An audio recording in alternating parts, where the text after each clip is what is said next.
چلیں اب یہ جو بات آئی ہے سامنے، میرے خیال میں پاکستان کی تاریخ میں شاید پہلی دفعہ آئی ہے. میں تو اس پہ اپنی کوئی رائے نہیں دوں گا. میں کیونکہ اس لیے نہیں کہ میں رائے دینے سے گھبراتا ہوں، مگر میں رائے بنانے سے پہلے ہر ایک کو سننا پسند فرماتا ہوں.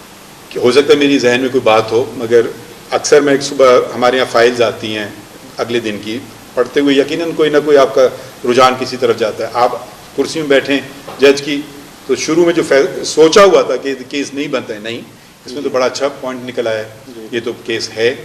تو یہ اگر آپ ذہن میں اپنے آپ کو رکھیں، اور کیونکہ یہ چیز ایسی ہے جو آپ نے باتیں کی، یقیناً اس میں بہت وزن ہے. مگر میں پھر ایک حقیقی مثالیں دوں گا جو میرے ساتھ ہوئیں.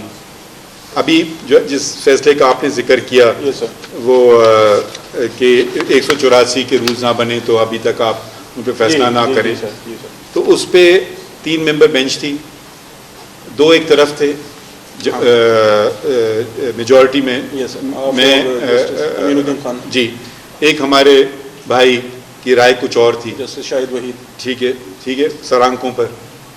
اس کے بعد ہم نے ایک چھوٹا سا لکھا order of the court by majority of 2 to 1، یہ فیصلہ ہے. ٹھیک ہے، ایک یہ مثال ہے.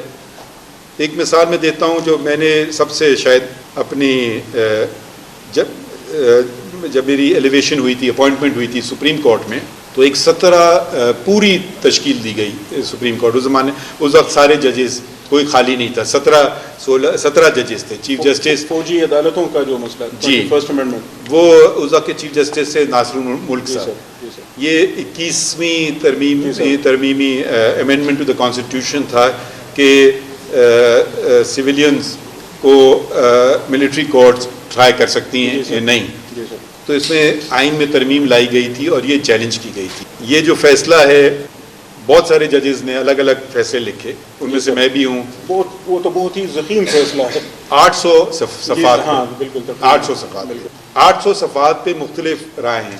چیف جسٹس نے کہا کہ اس کو ہم دیکھ ہی نہیں سکتے ہیں، ٹھیک ہے، آئینی ترمیم ہے. ان کے ساتھ حمید الرحمان صاحب تھے، اقبال حمید الرحمان صاحب تھے، تو شاید وہ مائنورٹی آف 2 میں تھے.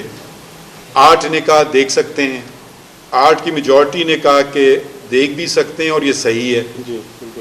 میں نے کہا کہ دیکھ سکتے ہیں مگر یہ صحیح نہیں ہے. جی بالکل. 8 نے کہا کہ basic structure of the constitution دیکھا جائے.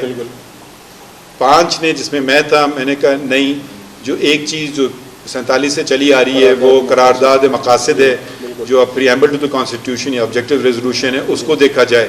تو اس میں بہت ساری مختلف رائے تھیں، مگر آخر میں ایک جملے میں ناصر الملک صاحب نے تمام چیزیں لکھی. بالکل آخری صفحے پر، وہ میرے خیال میں 5 سطحوں پہ یا ایک جملہ ہے. جی بالکل. By majority of so and so to so and so یہ ہوا، by majority of so and so to so and so یہ ہوا، by majority so and so so and so یہ ہوا. جی بالکل. اب ایک صفحے پہ 17 نے دستخط کیے. جی بالکل.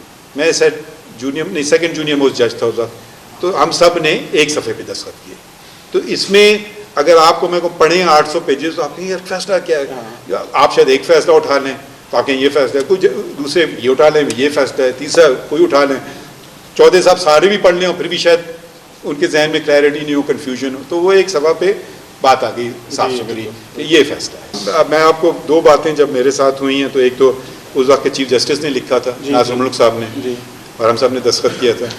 اور ابھی کیونکہ میں سینئر تھا جو میں نے اس کیس کا ذکر کر رہا ہوں، میں نے آرڈر آف دا کورٹ لکھا، تینوں جج صاحبان نے اس پہ سائن کیے.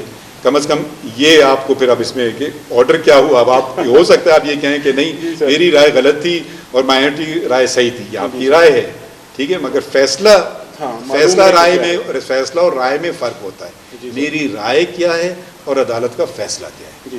ہر قسم کے ججز ہوتے ہیں، ٹھیک ہے، کوئی جس کو کیٹیگرائز کر دیتے ہیں کنزرویٹو ججز، لبرل ججز. امریکہ میں تو بہت ہی واضح طور پہ یہ بات ہو جاتی ہے، تفریق سامنے ہی نظر آ جاتی ہے کہ یہ لبرل جج ہیں، یہ کنزرویٹو، کوئی لٹرلسٹ ججز ہیں.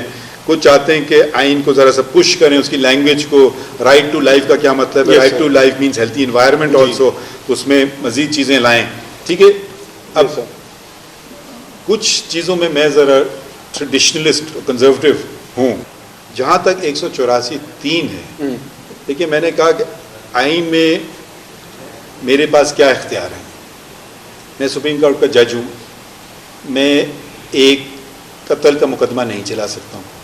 یس وہ ایک سیشن جج چلا سکتا ہے. جی ہاں اس کے اوپر ہائی کورٹ ہے, پھر سپریم کورٹ آتی ہے. ایک خلا کا کیس میں نہیں چلا سکتا ہوں. وہ اس سے بھی نجی عدالت چلائے گی, فیملی کورٹ. جی اس کے پاس وہ اختیار ہے جو میرے پاس نہیں ہے.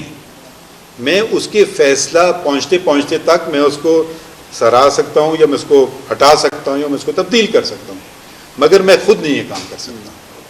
اب سپریم کورٹ پاکستان آئین اختیار دیتا ہے, اور یہ نہیں ہے, کہیں یہ نہیں لکھا ہے کہ لامحدود اختیارات ہیں. ایک ہمارے پاس ہے اپیلیٹ جورسڈکشن کے نیچے سے فیصلہ ہے.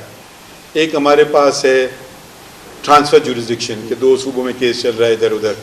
ایک ہمارے پاس ہے ریویو جورسڈکشن, اپنے ہی فیصلے کو دوبارہ دیکھیں اس میں کوئی غلطی ہو گئی. ایک ہمارے پاس ہے ایڈوائزری جورسڈکشن, صدر بھیجیں کہ یہ سوال کا کیا جواب دیتے ہیں, آپ ایڈوائز دیں گے, فیصلہ نہیں کریں گے. ایک ہمارے پاس ہے جی نجی عدالت نے یہ کیا, اوپر نے یہ کیا, پھر اوپر والے نے بدل دیا, تو اب ایز آف رائٹ اپیل نہیں بنتی ہے, لیو ٹو اپیل بنتی ہے. اور اس میں کوئی ایسا قانونی نقطہ آیا, ہم نے اس کو دیا, لیو دیا. ایک اور ہمارے پاس واحد اختیار ہے 184(3) کا, اوریجنل جورسڈکشن. یا ہاں 2 حکومتوں میں تنازع ہو جائے, ٹھیک ہے, یا کوئی مسئلہ آ جائے. 184(3) کی میں بات کر چکا ہوں. تو 184(3) میں آپ کو 2 چیزیں بالکل نہیں بھول سکتے ہیں. Number 1 supreme court, number 2 matter of public importance, number 3 for the enforcement of fundamental rights. ٹھیک ہے. اب آئین میں سارے اختیار ہمارے پاس نہیں, دوسرے ادارے بھی ہیں, الیکشن کمیشن بھی ہے, وہ ایک الگ ادارہ ہے. تو کیا الیکشنز کا معاملہ فنڈامنٹل رائٹس کی انفورسمنٹ کا نہیں ہے؟ نہیں, فنڈامنٹل رائٹس جو ہیں وہ ایک چیپٹر ہے آئین کا, اس میں اندراج ہے, ٹھیک ہے, اس میں کوئی بحث مباحثہ تو نہیں ہونا چاہیے کیا چیز ہے کیا نہیں. فنڈامنٹل رائٹس یہ پارٹ 2 ہے, اور یہ 8 سے شروع ہوتا ہے اور یہ چلتا رہتا ہے 28 تک چلتا رہتا ہے. Fundamental rights, right to education, freedom of expression, right to information. ٹھیک ہے. اب ان میں سے آپ مجھے بتا دیں کون سی شک ہے. میں پہلا سوال اگر آپ میرے پاس لائیں گے 184(3) کا, میں آپ سے ایک جنرل بات کر رہا ہوں, کہیں گے جی میں پہلے پوچھوں گا میٹر آف پبلک امپورٹنس, آپ کہیں گے یہ وجوہات ہے. پھر میں آپ سے پوچھوں گا دوسرا سوال, وچ فنڈامنٹل رائٹ. کوئی جرم ہوا, آپ تھانے جاتے ہیں, ایف آئی آر نہیں کٹ رہی ہے, جی ہاں ٹھیک ہے, آپ میرے پاس نہیں آ سکتے. جی بالکل. میں سپریم کورٹ کا جج ہوں, سپریم کورٹ بھی نہیں آ سکتے. کیوں؟ کیونکہ ایک جگہ ہے جانے کی, جی بالکل, وہاں جائیے نا. جی بالکل. وہ آپ جسٹس آف پیس میں جائیں, میجسٹریٹ کے پاس جائیں, ٹھیک ہے. میرے پاس اختیار نہیں. آپ کہیں گے میرا باپ قتل ہو گیا, میرا بھائی قتل ہو گیا, آپ کچھ نہیں کر رہے ہیں.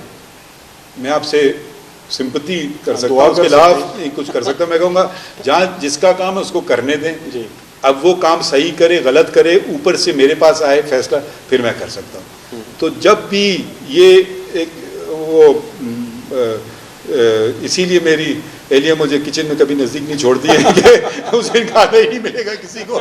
تو جو کام جس کو پسند نہیں ہے وہ کام نہ ہی کریں تو بہتر ہے.